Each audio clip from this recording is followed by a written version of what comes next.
You ever stop and wonder what's really happening when you chat with an AI? I mean, it feels like actual magic, but it's not.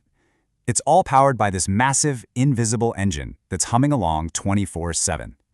So in this explainer, we're going to pull back the curtain and take a look at this hidden world, the huge digital power grid that makes all of this artificial intelligence possible.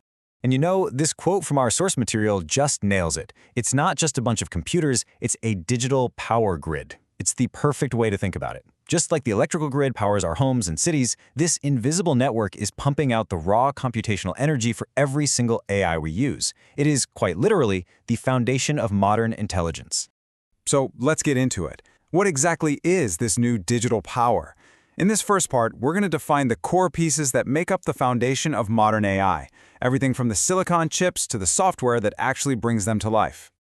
Okay, so at its very core, you can break it down into three main parts. First up, you've got the hardware. These are the specialized computer chips that act as the physical brain of the operation.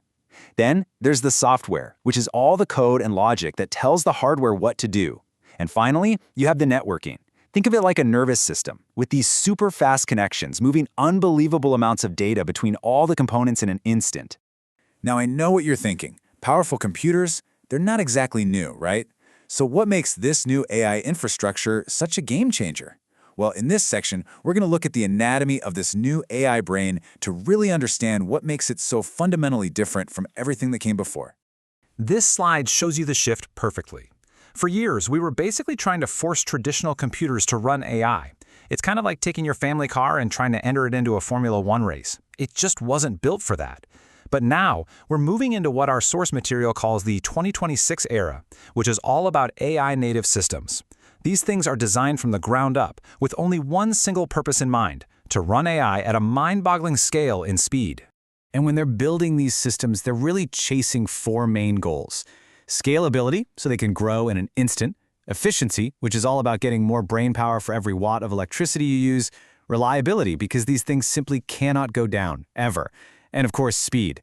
This is all about cutting down that little pause, that AI thinking time, so every interaction you have feels immediate. So if the infrastructure is the power grid, then you can think of the data center itself as the factory. Yeah, a factory, where the raw material, data, gets processed and transformed into the finished product, actual intelligence. Let's take a quick look at how that assembly line works. It's really like a four-stage process. It all starts with ingestion, which is just gathering enormous amounts of raw data from all over the place. Then comes processing, where these super powerful chips teach the AI by finding patterns in all that data. Next, all that processed information gets stored in what are called data lakes, which are just huge optimized storage systems built for instant access. And finally, the finished AI model is served, which means it's running and ready for us to use. And this factory, it runs on some seriously impressive power tools.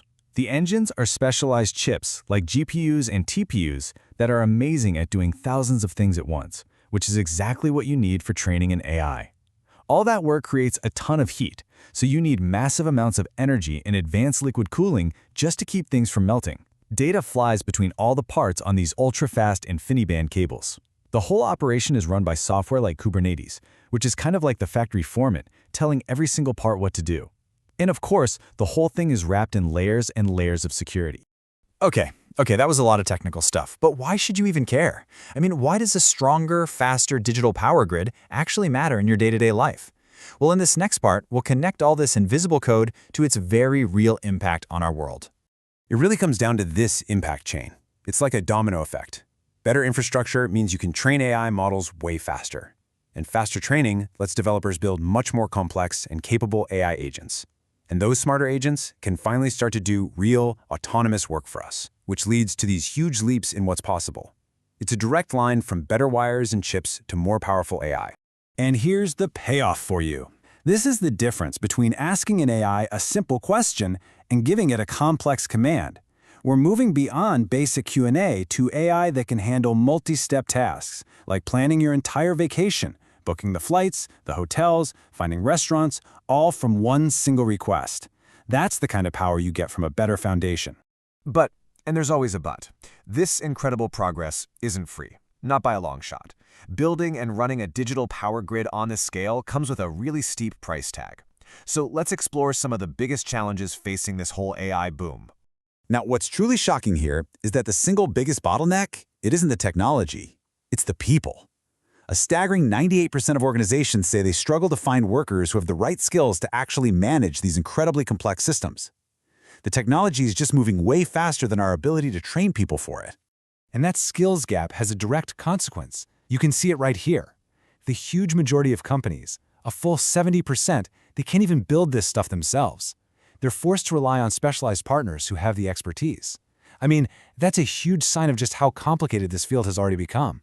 So, beyond the skills gap, it all becomes this high-stakes balancing act.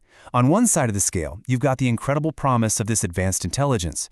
But on the other side, you've got astronomical costs, huge environmental pressure from all the electricity they need, and the constant risk that all this complexity could just lead to massive system failures. So, really, it all comes down to this one question. We've done something truly remarkable. We've built an invisible engine that powers systems that can actually think. But when you add up the immense financial costs, the environmental strain, and this critical shortage of human experts, you're left with this really provocative thought. We built a system that can think, but do we actually have the power to sustain it?